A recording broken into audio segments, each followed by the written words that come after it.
High বন্ধুরা, দেখো নতুন আবার একটা ব্লগ নিয়ে কিন্তু আমি চলে এসেছি। তো দিনটা ছিল 14ই মার্চ, সেদিন ছিল দোল। তো হঠাৎই ভাবলাম কোথাও চলো ঘুরতে যাওয়া যাক। তো বিয়ের পর ফার্স্ট টাইম বরমশাই আর আমি কোথাও ঘুরতে যাচ্ছি। এর আগে বিয়ের পরে এর আগে ঘুরতে গিয়েছিলাম মায়াপুরে, সেখানেও ফ্যামিলির সাথে গিয়েছিলাম। কিন্তু এই যে আমরা দুজনে ঘুরতে যাচ্ছি দুজনে মিলে শুধু, সেই অনুভূতিটা একটা অন্যরকম হচ্ছিল। এই যে ভোরবেলা, এখন আর ভোরবেলাটা আলাদা বলে কিছু মনে হয় না, কারণ এখন প্রায়ই আমি ভোরবেলা উঠে পড়ি। কিন্তু এই যে ভোরবেলা ঘুরতে যাওয়ার অনুভূতিটা সবসময় কিন্তু একটা ভালো লাগা থেকেই থাকে, আর সেদিন আরও ভালো লাগছিল। তো ফার্স্টে চলে গিয়েছিলাম সাঁকরাইল। আমরা ওই চারটে সাড়ে চারটে উঠে 5:10-15 এরকম বেরিয়ে গিয়েছিলাম। আর খুব তাড়াতাড়ি যেহেতু সাঁকরাইলে পৌঁছে গিয়েছিলাম, এই যে দেখো এখানে টিকিট কেটে নিচ্ছে বরমশাই। তো অনেকক্ষণ আমাদের ওয়েট করতে হয়েছিল, 1 ঘন্টারও বেশি। ট্রেন ছিল ওই পৌনে 7টার দিক করে, সাঁতরাগাছি থেকে ট্রেন এসেছিল 7টা সাঁকরাইলে। মারাত্মকভাবে ভিড় হয়েছিল সেদিন, যেন মনে হচ্ছিল সবাই ঘুরতে যাচ্ছে, ওই জন্য আমরা কিন্তু আগে থেকে টিকিট পাইনি। আরও আগে থেকে যদি টিকিটটা কাটা হতো তাহলে হয়তো পেতাম, কিন্তু হঠাৎই যেহেতু ঠিক করেছি টিকিট পাইনি। আর তো ওই জন্য আমাদের লোকালে যেতে হয়েছিল। কি আর করা যাবে, ভিড়ের ঠেলা খেতে খেতে আমরা সেদিনকে গিয়েছিলাম। স্টেশনেই দেখা হয়ে গেছিলো বরমশাইয়ের একটা বন্ধুর সাথে। তো এই দাদাটার সাথেই বরমশাই কিছুক্ষণ কথা বলছিল, আর আমি একা একা বসে বোর হচ্ছিলাম, ফোন ঘাঁটছিলাম, ছবি তুলছিলাম। তারপরে আমরা দুজনে কিছু ভিডিও করছিলাম, ছবি তুলছিলাম, এইসব করে সময়টা কাটাচ্ছিলাম। তো দেখো একটু পালস খেয়ে নিচ্ছি, সকাল সকাল খেয়ে একটু ফ্রেশ হচ্ছিলাম আর কি। অবশেষে আমাদের দেখো ট্রেন এসে হাজির। তো চলো এবার ট্রেনে ওঠা যাক। তো ট্রেনে প্রচুর ভিড় ছিল, আমরা শেষের দিকে একটু উঠেছিলাম, তো ওই জন্য আরও ভিড় পেয়েছিলাম। ট্রেনে তো বসার জায়গা পাইনি, সারা রাস্তা দাঁড়িয়ে দাঁড়িয়ে যেতে হয়েছিল।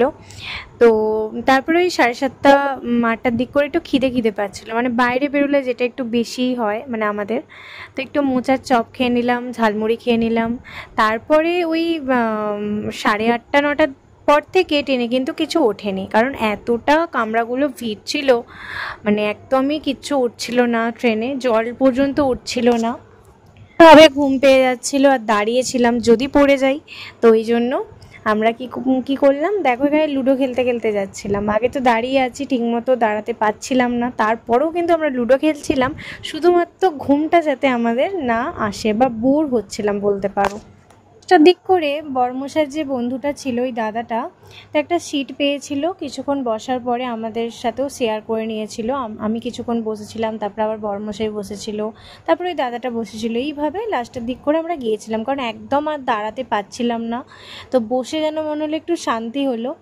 তো অবশেষে 11টা তখন 40 বাজে আমরা দেখো চলে এসেছি ফাইনালি দীঘাতে। তো এই যে মন্দিরটা দেখা যাচ্ছে, যে মন্দিরটা নতুন আর কি হয়েছে, জগন্নাথ দেবের মন্দির, 29 তারিখে ওপেনিং যেটা হবে।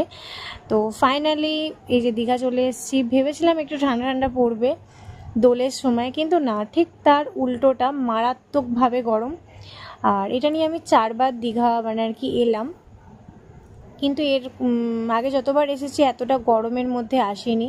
ভীষণ কষ্ট হচ্ছিল, বাইরে ভীষণ রোদ ছিল, তার মধ্যে মারাত্মকভাবে ভিড়। এই রুমটাও যেহেতু আগে থেকে বুক করা, তেমন বেশি আগে থেকে ছিল না, তো এই 3-4 দিন আগেই আমরা বুক করেছিলাম।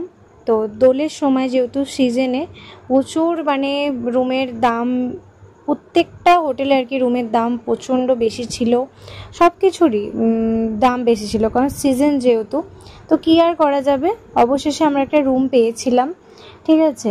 তো একটু ভিতর দিকে, বিচের খুব কাছাকাছি পাইনি, তো যেটা পেয়েছিলাম ওটাই ভাগ্য ভালো, কারণ ওখানে গিয়ে যারা রুম বুক না করে গিয়েছিল তারা তো দেখছিলাম রুম খুঁজে একদম হয়রান হয়ে যাচ্ছে, এই গরমের মধ্যে গাছতলায় বসে আছে, হ্যাঁ এইরকম অবস্থা। তো ভাগ্য ভালো আমরা রুমটা বুক করতে পেরেছিলাম অবশেষে। একটু ভিতর দিকে ওই 7-8 মিনিট হেঁটে যেতে হবে এই আর কি। শেষে রুমে ঢুকে একটু যেন শান্তি হলো, বাইরে তো প্রচণ্ড গরম। এবার চলো ফ্রেশ হয়ে নিই আমরা, কারণ ভীষণ টায়ার্ড লাগছিল, একটু ফ্রেশ হয়ে নিই, তারপরে আবার কথা হচ্ছে। তো দেখো আমরা কিন্তু রুমে এসে ফ্রেশ হয়ে নিয়েছি, এখন বাজে 1:30। তো এখানে 1:30 থেকে যে হোটেলে এসেছি আমরা, তো এখানেই মানে রেস্টুরেন্ট আছে নিজস্ব, তো ওখানে আমরা খাবার অর্ডার দিয়ে দিয়েছি, বললো যে 1:30 থেকে আর কি টাইম। তো এখন আমরা খেতে যাচ্ছি, খেয়ে দিয়েছি, তারপরে বিচে যাব। তো চলো সবটাই তোমাদের সাথে শেয়ার করবো, চলো এখন খেতে যাই। দেখো আমরা কিন্তু লিফটে করে সোজা নিচে চলে এলাম খাওয়া দাওয়া করতে। আর এখানকার খাবার দাবার ভীষণ টেস্টি ছিল, ভীষণ টেস্টি, দারুণ খাওয়া দাওয়ার মানে ব্যবস্থা ছিল। তো এখানে আমরা সেদিনকে ডিম ভাত নিয়েছিলাম, এই যে দেখো ভাত, সাথে ছিল ডাল, মাছের মাথা দিয়ে শাকের তরকারি, আলু ভাজা, এখানে পেঁয়াজ, লেবু, সাথে হচ্ছে আলু পটলের তরকারি, আর এই যে 2টো ডিমের অমলেট করে দিতে বলেছিলাম। আর শেষে ছিল চাটনি পাঁপড়, ওটা আমার দেখানো হয়নি, ভিডিও করতে মানে খেয়াল ছিল না, তো খেতে ব্যস্ত ছিলাম। তো যাই হোক, তো দারুণভাবে খেলাম দুপুরবেলাটা। তারপরে আমরা বিচের ধারে চলে গিয়েছিলাম স্নান করতে, কারণ আর তখন ফোনটা নিয়ে যেতে পারিনি, কারণ কোথায় ভিজে যাবে না যাবে, আর ওই জন্য রুমের মধ্যে রেখে দিয়েছিলাম, ওই জন্য বিচের ধারে গিয়ে তোমাদের সঙ্গে কিছু শেয়ার করতে পারিনি ওই দুপুরবেলাটা। কিন্তু সন্ধেবেলা কোথায় যাই না যাই সবটা শেয়ার করব নেক্সট ব্লগে, কারণ একটা ব্লগে তো এতটা শেয়ার করা সম্ভব নয়, অনেকটা বড় হয়ে যাবে, আর তোমাদের এত বড় ব্লগ দেখতেও ভালো লাগবে না। তো যাই হোক, নেক্সট ব্লগে কোথায় যাচ্ছি না যাচ্ছি কি করছি সবটা শেয়ার করব, দেখতে থাকো। আর এই ভিডিওটা আজকের মতো এখানেই শেষ করি, নেক্সট ভিডিও খুব তাড়াতাড়ি দেখা হচ্ছে। ভালো লাগলে লাইক কমেন্ট শেয়ার করো, ইউটিউব থেকে দেখলে সাবস্ক্রাইব, ফেসবুকে দেখলে অবশ্যই ফলো করতে ভুলবে না। চলো টাটা।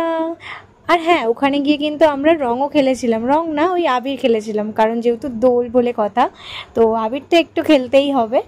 তো এই যে কিছু ফটো তোমাদের সাথে শেয়ার করে দিলাম, চলো বাই।